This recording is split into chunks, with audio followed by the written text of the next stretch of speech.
Hello viewers, আমি সুকুমার চন্দ্র creative মেশিনের video টিউটোরিয়ালে আপনাদের স্বাগত জানাচ্ছি। আজকে আমরা প্রোগ্রামিং ল্যাঙ্গুয়েজের অবজেক্ট ওরিয়েন্টেড প্রোগ্রামিং সম্পর্কে আলোচনা করব। তো সেই অবজেক্ট ওরিয়েন্টেড প্রোগ্রামিং বোঝানোর আগে আমরা একটা প্রোগ্রামিং ল্যাঙ্গুয়েজ সম্পর্কে আলোচনা করছি। প্রোগ্রামিং ল্যাঙ্গুয়েজ এমন ধরনের একটা কোডিং বলা যায় যার মাধ্যমে সমস্ত অ্যাপ্লিকেশন তৈরি করা যায় বা তৈরি করা হয়। যেমন কম্পিউটার অন করার পরে যতগুলো অ্যাপ্লিকেশনে আমরা কাজ করছি, যেমন মাইক্রোসফট অফিস, আমরা প্রোগ্রামে গেলে বুঝতে পারছি এই সমস্ত অ্যাপ্লিকেশন এগুলো যেগুলো আছে, বিজয় বায়ানো, ক্যাম্পি প্লেয়ার বা এই সমস্ত অ্যাপ্লিকেশন প্রোগ্রামিং ল্যাঙ্গুয়েজ দিয়ে তৈরি করা। এই অপারেটিং সিস্টেমটা পুরোটাই চলছে প্রোগ্রামিং ল্যাঙ্গুয়েজ দিয়ে তৈরি করার মাধ্যমে। তো আরও সহজভাবে বললে, যে মোবাইলে আমাদের যতগুলো অ্যাপ্লিকেশনে আমরা কাজ করি, সমস্ত application day by day update করে আরও কিছু নতুন অ্যাপ্লিকেশন আসছে। সমস্ত অ্যাপ্লিকেশন কিন্তু এইভাবে কিছু প্রোগ্রামিং ল্যাঙ্গুয়েজ দিয়ে করা। তাহলে এই প্রোগ্রামিং ল্যাঙ্গুয়েজটা দুই ধরনের হয়, একটা ডেস্কটপ বেস আর একটা হচ্ছে ওয়েব বেস। দুটোটা দিয়ে কিন্তু সফটওয়্যারের সমস্ত কাজ করানো যায়। আমরা ওয়েব বেস সফটওয়্যার নিয়ে কাজ প্রোগ্রামিং ল্যাঙ্গুয়েজ নিয়ে আলোচনা করছি। প্রোগ্রামিং ল্যাঙ্গুয়েজ সম্পর্কে আমাদের স্টুডেন্টদের একটু ভীতি আছে, যদিও এটা কিন্তু আসলে সঠিক পদ্ধতিতে শিখলে অতি সহজ এবং খুবই আকর্ষণীয় একটা বিষয়। এই বিষয়টা কিন্তু তাদেরকে জানিয়ে দেওয়া হয় না। তাই ভুল পদ্ধতিতে এগোতে গেলেই হোঁচটকে তারা ফিরে আসে, অর্থাৎ এই আইটি লাইনে বা সফটওয়্যার ডেভেলপমেন্টের লাইনে তারা থাকতে চায় না। তো যে বিষয়টা যে বেশিরভাগ সময় দেখা যায় কি, আমাদের সিএসসি স্টুডেন্টগুলো তে 100 স্টুডেন্টের মধ্যে মানে দেখা যায় কি যে 10% স্টুডেন্ট সফটওয়্যার লাইনে যায়, বা 5%, এমনকি 5% স্টুডেন্ট মনে হয় সফটওয়্যার লাইনে আসে, আর বাকিরা অন্য ট্র্যাকে চলে যায়, সফটওয়্যার লাইনে থাকতে চায় না। তো এটা হচ্ছে একটা ভুল সিদ্ধান্ত। আর বেশিরভাগ সময় দেখা যায় কি, আমরা একদিনে বা এক মাসে একটা প্রোগ্রামিং শিখে ফেলতে চাই, আসলে কিন্তু এটা সম্ভব নয়। একটু ধাপে ধাপে এটা প্র্যাকটিস করে করে নিজেকে তৈরি করতে হয়, এই লাইনে দক্ষ করে তুলতে হয়।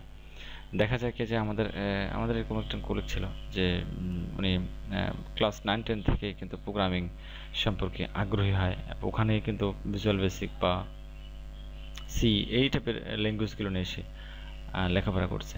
তো যার কারণে তার মাথায় ওটা যায়নি, এবং ওটা প্রোগ্রামিং ল্যাঙ্গুয়েজ পড়ার তার আগ্রহটা বেড়ে গিয়েছিল, এবং সে অ্যাট লাস্ট এখন ভালো একটা জব করছে বিএসসি করার পরে। তো আমরা মনে করি যে সময় দিতে হবে এদিকে, এমন না যে এক মাসে শেষ হয়ে যাবে। আর এক মাসে না হলে যে আমার পক্ষে প্রোগ্রামিং শেখা সম্ভব হবে না, এটা ভাবা কখনো উচিত নয়। তো দেখি তাহলে অবজেক্ট ওরিয়েন্টেড প্রোগ্রামিংটা কত সহজে আমরা এখানে বুঝতে পারি। যেটা দিয়ে অবজেক্ট ওরিয়েন্টেড প্রোগ্রামিং ল্যাঙ্গুয়েজটা আমরা বোঝানোর চেষ্টা করি। হোয়াট ইজ প্রোগ্রামিং ল্যাঙ্গুয়েজ আলোচনা করছি, অবজেক্ট ওরিয়েন্টেড প্রোগ্রামিং ল্যাঙ্গুয়েজটা এখন আলোচনা করছি। অবজেক্ট ওরিয়েন্টেড প্রোগ্রামিং ল্যাঙ্গুয়েজ বলতে বোঝাচ্ছে যে কোনো অবজেক্ট, যেমন ধরুন মোটর, বা আমার সামনে যে ল্যাপটপটা আছে, ল্যাপটপটা এটা একটা অবজেক্ট হতে পারে। অথবা যদি আমরা মোবাইল ধরি, তাহলে মোবাইল একটা অবজেক্ট ধরতে পারে। মোবাইল যদি অবজেক্ট হয়, নর্মালি এটা একটা অবজেক্ট হয়, তার অ্যাক্টিভিটিসগুলোকে আমরা বলতে পারি ফাংশন বা মেথড, আর তার অ্যাট্রিবিউটগুলোকে বা কালার, মডেল নাম্বার, এগুলোকে আমরা প্রপার্টিস বলতে পারি।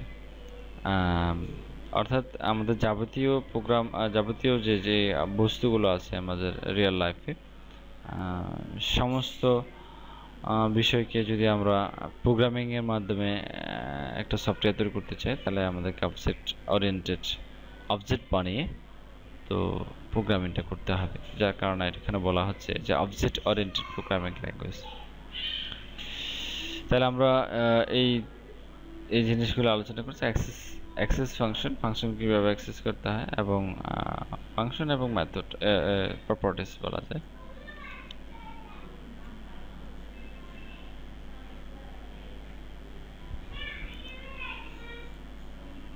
তো আমরা যাচ্ছি, ছোটোখাটো একটা টিউটোরিয়াল আমরা তৈরি করব। যদি মোবাইল দিয়ে একটা অবজেক্ট, মোবাইলকে অবজেক্ট হিসেবে ধরে একটা ছোটোখাটো প্রজেক্ট তৈরি করতে চাই বা টিউটোরিয়ালের মতো, তাহলে আমরা গেলাম এটাকে ধরে আজকে আমরা ছোটোখাটো একটা অবজেক্ট ওরিয়েন্টেড প্রোগ্রামিং বোঝানোর চেষ্টা করছি। এটাকে আমরা সেভ করলাম, কি নামে সেভ করা যায়, অবজেক্ট দিয়ে তৈরি করি বা ওপি অবজেক্টে দিলাম ডট পিএসপি ফার এক্সটেনশন। তাহলে অবজেক্ট ওরিয়েন্টেড প্রোগ্রামিং সম্পর্কে আলোচনা করার অর্থাৎ প্রজেক্ট তৈরি করার শুরুতে আমাদের একটা প্ল্যাটফর্ম দরকার অবজেক্ট বানানোর জন্য, সেটাকে বলা হয় ক্লাস। অর্থাৎ ক্লাস দিয়ে প্রথমে আমাকে অবজেক্টের কোডগুলোকে লিখতে হবে, তো এটাকে একটা প্ল্যাটফর্ম বলা যায়। ক্লাস আমরা যদি মোবাইল ধরে সেকেন্ড ব্র্যাকেটের মধ্যে আমাদের কোডগুলো হবে। তারপর এই ক্লাসটা ডিক্লেয়ার করার পরে আমাদের এটা কল ইকো করতে হবে, আমাদের এই অবজেক্টটা ডিক্লেয়ার করতে হবে। যদি অবজেক্ট ডিক্লেয়ার না করে তাহলে কিন্তু অবজেক্ট তৈরি হচ্ছে না। অবজেক্ট বানানোর জন্য এটাকে অবজেক্ট বানানোর জন্য আমাকে অবশ্যই একটা ভেরিয়েবল দিতে পারি আমরা। কি দেওয়া যায়, কারণ আমরা এমবি দিলাম ইকুয়াল টু নিউ দিয়ে এটাকে ডিক্লেয়ার করতে হয়, মোবাইল দিলাম। তাহলে এখানে আমরা ক্লাস দিয়ে মোবাইলটাকে প্রথমে প্ল্যাটফর্ম তৈরি করলাম এবং নিউ মোবাইল দিয়ে অবজেক্ট বানিয়ে দিলাম। এখন সম্পূর্ণটা অবজেক্টে পরিণত হয়েছে, যদিও এখানে ক্লাসের মধ্যে প্ল্যাটফর্মের মধ্যে কিছুই দিইনি, অ্যাট্রিবিউট বা ফাংশন কিছুই দিইনি, বা বিহেভিয়ার বলা যায়। ফাংশন মানে হচ্ছে বিহেভিয়ার বলতে পারে, তো যেহেতু আমাদের কিছুই শো করবে না। আমরা রান করে দেখতে পারি। ফাইলের নাম যেহেতু আমরা দিয়েছিলাম, এই ফাইলের নাম অবজেক্ট দিয়েছিলাম, তো আমরা একটু যদি চাই লিখি local host object OP slash object dot PSP, run করলাম, কিছু আসবে না, কারণ এখন পর্যন্ত আমরা কোনো ফাংশন অ্যাপ্লাই করিনি। তাহলে অ্যাট্রিবিউট, মোবাইলের অ্যাট্রিবিউটগুলোকে বলা হয় প্রপার্টিস, আর ওর বিহেভিয়ারগুলোকে মানে কল করা, সুইচ অফ করা, অন করা, এইগুলো হচ্ছে তার ফাংশন বলতে পারি আমরা। তো আমরা যদি প্রপার্টিস বা অ্যাট্রিবিউটগুলোকে অ্যাপ্লাই করি, যেমন ধরেন model number, model equal to বলতে পারে, আমরা কি বলতে পারি, মডেল নাম্বার দিলাম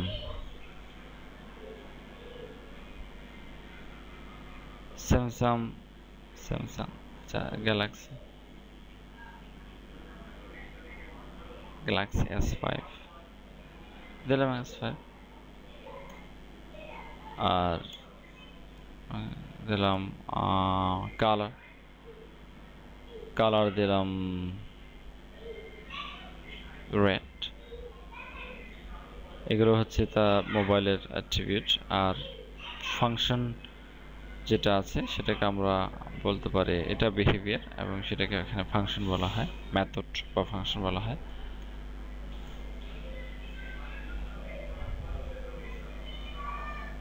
ফাংশন কল দিলাম, যদি কল করি তাহলে কি শো করবে, তাহলে ফাংশন কল করলে আমরা এখানে একটা ইকো দিয়ে বলতে পারি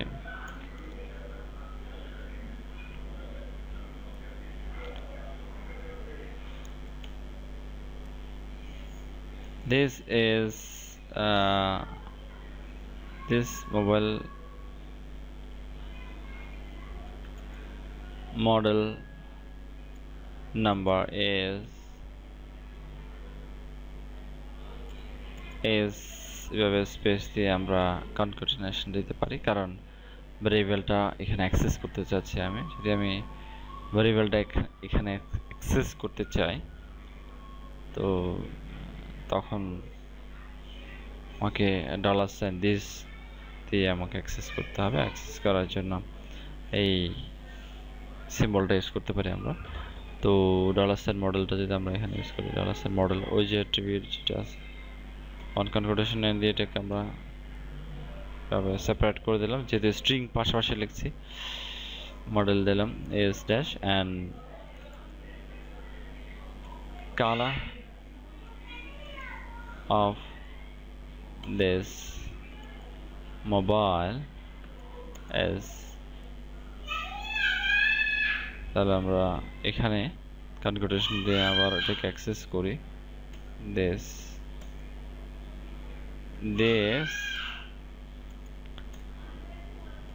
this color, ওকে দিয়ে দিলাম। তো যেহেতু অবজেক্টটা ডিক্লেয়ার করা আছে সেহেতু এখন অবজেক্টটা কাজ করবে।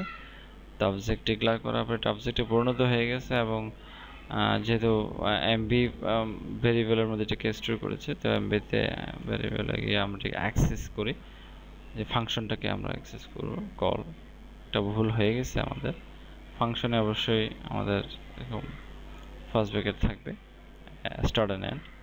তো কল ফাংশনটাকে আমরা এখানে অ্যাক্সেস করে দিলাম, ইকু করে দিলাম। অনেকটা এভাবে আমাদের প্লে করতে হবে। আমরা যদি এখানে গিয়ে একটু প্লে করে দেখি, তাহলে আমাদের সিনট্যাক্স অ্যাসপেক্টিভ variable function line number 5। Okay, line number 5 এ কি সমস্যা? Galaxy 5 colour. ওকে, ও একটা বিষয়, আমাদের এখানে প্রপার্টিসগুলোকে ডিক্লেয়ার করতে গেলে বা লিখতে গেলে আমাকে হয় পাবলিক দিতে, পাবলিক আর ফাংশন। পাবলিক দিলে আমরা এই ভেরিয়েবলগুলোকে ফাংশনের বাইরে ইউজ করতে পারবো বা ক্লাসের বাইরে ইউজ করতে পারবো, বা প্রাইভেট দিলে সেটা পারা যাবে না, এই ফাংশনের ভিতরেই করতে, সরি এই ক্লাসের ভিতরেই আমাকে ভেরিয়েবলগুলো ইউজ করতে হবে, অন্যথায় ইউজ করে যাবে না। ফাংশনের ক্ষেত্রেও তাই, আমরা এখানে ফাংশন লিখতে পারি ভাবে, অথবা পাবলিক দিয়েও ডিক্লেয়ার করতে পারে। ঠিক আছে, তো পাবলিক দিয়ে দেওয়াই ভালো। পাবলিক দিলে সব জায়গায় ইউজ করা যাবে এই ভেরিয়েবলগুলোকে। দিলাম এইভাবে, দেওয়ার পরে এখন একটু যে রান করে দেখি আমরা। undefined variable model 10 cannot access empty property 10 object, একটু সমস্যা দেখা দিয়েছে। আমরা দেখে নিই আসলে কি সমস্যা। ও হ্যাঁ, এখানে একটু প্রবলেম দেখা দিয়েছে। এখানে আমরা $সাইন ইউজ করেছি, এখানে $সাইনটা হবে না, যেহেতু আমরা পূর্বেই এই দিসের মধ্যে $সাইন ইউজ করেছি ভেরিয়েবল হিসেবে। কিন্তু এই ফাংশনের এই ক্লাসের বা এই অবজেক্টের বা এই ফাংশনের এই প্রপার্টিসটা অ্যাক্সেস করেছি, সেহেতু প্রপার্টিসটার আগে আর $সাইন হবে না, যেহেতু $সাইন এখানে ইউজ করে ফেলেছি। অ্যাক্সেস নেওয়ার সময় ভেরিয়েবলে $সাইন হয় না, এইটাই ভুল করে ফেলেছি। আশা করি সমস্যা নেই। একটু যদি এখানে রিফ্রেশ দিই, আগে থেকে অবশ্য শেষ দেওয়া ছিল, তাহলে এই প্রবলেমটা দেখা যাচ্ছে না এখন আর। This mobile model number is Galaxy 5 and colour of this mobile is black. তাহলে কলে যখনই আমরা ক্লিক ফাংশনটা কল করব, তখনই আমাদের এভাবে দেখাচ্ছে। তাহলে এখানে এই বিষয়টা ক্লিয়ার যে ক্লাস ডিক্লেয়ার করা হয়েছে একটা প্ল্যাটফর্ম হিসেবে অবজেক্ট তৈরি করার জন্য। ক্লাস অবজেক্টের জন্য একটা প্ল্যাটফর্ম, আর যখনই নিউ দিয়ে অবজেক্টটাকে ডিক্লেয়ার করবেন, তখনই অবজেক্টটা পরিপূর্ণভাবে তৈরি হয়। আর অবজেক্টের ভিতরে এই ক্লাসের ভিতরে যা যা লেখা আছে সবগুলো অ্যাপ্লাই হবে যদি আমরা অ্যাক্সেস করি, অ্যাক্সেস নিই। ফাংশন অ্যাক্সেস নেওয়া বা কোনো একটা প্রপার্টিসকে প্রপার্টিস বা ভেরিয়েবল কি কথা নেওয়া, আর ফাংশন মানে বিহেভিয়ার। আর ক্লাসের মধ্যে অবশ্যই ফাংশন এবং প্রপার্টিসগুলোকে লিখতে হয় বা অ্যাপ্লাই করতে হয়। তা এই হচ্ছে অবজেক্ট ওরিয়েন্টেড প্রোগ্রামিংয়ের প্রাথমিক একটা ধারণা। তারপর এটা দিয়ে কিন্তু অনেক দূরে গিয়ে নেওয়া যাবে নিজেকে। তো আশা করছি উপকারে আসবে। ধন্যবাদ।